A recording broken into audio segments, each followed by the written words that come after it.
করেন।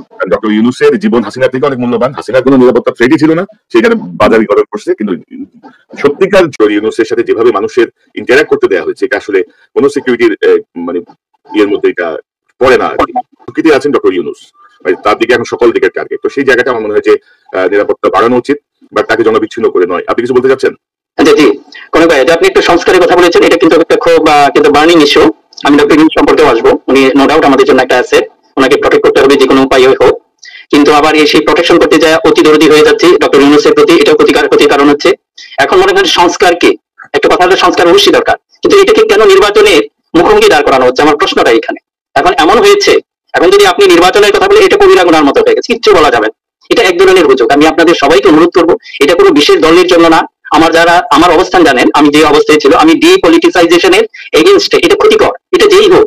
সেই ডিপলিটিসাইজেশনের জন্য আমি ডক্টর ইউনূসকে যদি আমাকে আত্মীকরণ করতে হয় বা একটা রাখতে হয় ক্ষমতা, সেটা তো একটা ভালো প্রসেস আছে, সেটা ডেমোক্রেটিক, এটা নিয়মের মধ্যেই করা যায়। আপনি 1 নাম্বার কাজ করবেন, 1 নাম্বার পদ্ধতিতেই করা সম্ভব। ওনার জন্য সেই গণতান্ত্রিক ধারা, সেটাকে ব্যাহত করার প্রয়োজন নাই। আমি দেখছি, হয়তো আমি জানি না কনক ভাই আপনি আমার সাথে এগ্রি করেন কিনা, যে অনেকে বলছে না ডক্টর ইউনূসকে 5 বছর রাখতে হবে, কারো 10 বছর রাখতে, মানে আবেগ এমন জায়গায় চলে গেছে, এরা অতি দরদি ডক্টর ইউনূসকে ক্ষতি করছে।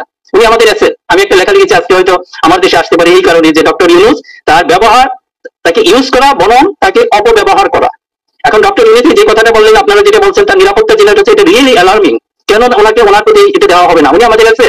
মিনা ভাই, আমি একটু আপনার আগের প্রশ্ন একটু বলি, যে ধরুন ডক্টর ইউনূস গত 8 মাসে তার যে ক্যারিশমা দেখিয়েছেন ইন্টারন্যাশনাল লেভেলে, মানে হাসিনার ইকোনমি যে লেভেলে রেখে গেছিল, আপনি কি মনে করেন যে আমরা যদি ইমিডিয়েট পাস, যদি বিএনপি ক্ষমতায় আসতো, 3 মাসের মধ্যে মুখ থুবড়ে পড়তো? ব্যক্তিগত ক্যারিশমায়, ব্যক্তিগত যোগাযোগে ইকোনমিটাকে মানে রানিং করে, ইন্টারন্যাশনাল যে চাপগুলো সেগুলো করে উনি একটা পর্যায়ে এসেছেন। মানুষ কিন্তু ধরেন বিএনপি বা অন্য কোনো দলের এগেইনস্টে না। আমি তো বলবো যে আমাদের রাজনৈতিক দলগুলো অহেতুক জনগণের মুখোমুখি চলে যাচ্ছে। আপনি এখন ধরেন রাজনৈতিক দলগুলো ভাই ক্ষমতা আসলে কে সংস্কার করবে? আপনি বলেন না, কি সংস্কার করবে? সব তো বাইরে ভাই। ভাই বিএনপির স্ট্যান্ডিং কমিটির মেম্বার কেউ যদি বলে আমরা ক্ষমতা গেলে কোনো সংস্কারই রাখবো না, সব কারেকশন করবো আমরা, আপনি আস্থায় রাখবেন এই দলকে? বলেন। ভাই, আমি প্রথমে যে জিনিসটা বলবো, যে এটার জন্য মনে করেন আমরা কিন্তু ঘুমাই থাকবো না। আমি জানি যে আপনারা আরো সোচ্চার হবেন, সেটা বিএনপি আসুক বা অন্য। আওয়ামী লীগ যেখানে টিকতে পারে না সোশ্যাল মিডিয়ার সামনে, আমি যেটা বলবো যে এটা প্রভাবটা অন্তত যারা লিডার আছেন তাদেরকে আমি বলবো বিশেষভাবে আপনারা বিবেচনা করতে। আপনারা যে অবজ্ঞা দেখাচ্ছেন, যে ইগনোর করছেন, এটা কিন্তু অ্যালার্মিং। এদের সামনে কিন্তু শেখ হাসিনা টিকতে পারে নাই। কাজে যে আপনারা তো কিছু ডেমোক্রেটিক, আপনারা পারবেন না, কাজে এমন কিছু করবেন না যেটা আপনাদের জন্য ক্ষতির কারণ হবে। আরেকটা যে জিনিস হলো, কনক ভাই আপনাকে যেটা আমরা বলতে চাচ্ছি বা রিকোয়েস্ট করতে যাচ্ছি আপনাদের সবাইকে, যে আমরা যদি ডক্টর ইউনূস মনে করেন আমাদের জন্য অপরিহার্য। আমি কিছু উদাহরণ দিয়ে যেটা বলছি, যে এটা মনে করেন যে সিঙ্গাপুর, দেখেন এরা কিভাবে, দে আর ভেরি ওয়াইজ। এখানকার যে প্রাইম মিনিস্টার লি কুয়ান ইউ ছিলেন, উনি যখন প্রাইম মিনিস্টার, ওনার মেয়াদ মনে করেন 70 বছরের কাছাকাছি হয়েছে, উনি ছেড়ে দিয়েছেন, তার পরবর্তী প্রাইম মিনিস্টার হয়েছে। ওই সময় কিন্তু উনি সিনিয়র মিনিস্টার বা মিনিস্টার মেন্টর হিসাবে ছিলেন। এখন যদি ডক্টর ইউনূস আমাদের জাতীয় অ্যাসেট, আমি জানি না এটা বিএনপি হয়তো অ্যাকসেপ্ট করবে কিনা বা যে কোনো দলই আসুক ক্ষমতায়, এখন যদি আসে, আমরা কেন ডক্টর ইউনূসকে ব্যবহার করতে পারবো না? উনি তো মনে করেন ওনার পদবীর দরকার নাই, উনি এমন একটা পজিশনে চলে যান, প্রাইম মিনিস্টার ওনার জন্য কিছু না, প্রেসিডেন্ট ওনার জন্য কিছু না, কিন্তু উনি দেশের জন্য থাকুক। এটা যদি থাকতে পারে, আমি এই আপনার অনুষ্ঠানের মাধ্যমে ওনাকে অনুরোধ করবো উনি থাকুক। আপনারা চান যে ডক্টর ইউনূসকে রাখতে, আমিও চাই, কিন্তু কিভাবে? একটা সিস্টেমের মধ্যে, সেটা নির্বাচন হোক। উনি কিন্তু ওয়াদা করেছেন ওনার মুখ থেকে যে হয়তো এই ডিসেম্বরে হবে না জুন মাসে হবে, এইটুকু মনে হয় সবাই মেনে নিয়েছে। কাজে যদি নির্বাচন হয়, নির্বাচনের পরে আমরা ডক্টর ইউনূসকে রাখতে চাই। আপনারা অগণতান্ত্রিক পদ্ধতিতে রাখার দরকার নাই। ইউ ফলো সিঙ্গাপুর ওনাদের যে আগে প্রাইম মিনিস্টার ছিল, পরে মিনিস্টার মেন্টর হিসেবে ছিলেন, তারপরে এখনকার যে প্রাইম মিনিস্টার ছিলেন কিছুদিন আগে, উনি লি কুয়ান ইউ ছিলেন, উনি কিন্তু এখন সিনিয়র মিনিস্টার হিসাবে আছেন, মিনিস্টার মেন্টর হিসাবে আছেন। আমি এখানে আরেকটা কথা বলি ভাই, করক ভাই, আমাদের এখানে কিন্তু একটা খুব ইম্পর্টেন্ট একটা পোস্ট আছে, ন্যায়পাল আছে। আমরা যদি ডক্টর ইউনূসের মতো একটা ব্যক্তিত্বকে ন্যায়পাল, তখন ন্যায়পাল একটা বিরাট বিষয় হয়ে যাবে, এবং উনি কি করবেন, সমস্ত রাজনীতিকে ক্লিনসিং করে ফেলতে পারবে। প্রাইম মিনিস্টার হোক, প্রেসিডেন্ট হোক, আপনারা এই আবেদনটা জানান, আমি আপনাদের সঙ্গে থাকবো, ডক্টর ইউনূস থাকবে আমাদের ন্যায়পাল।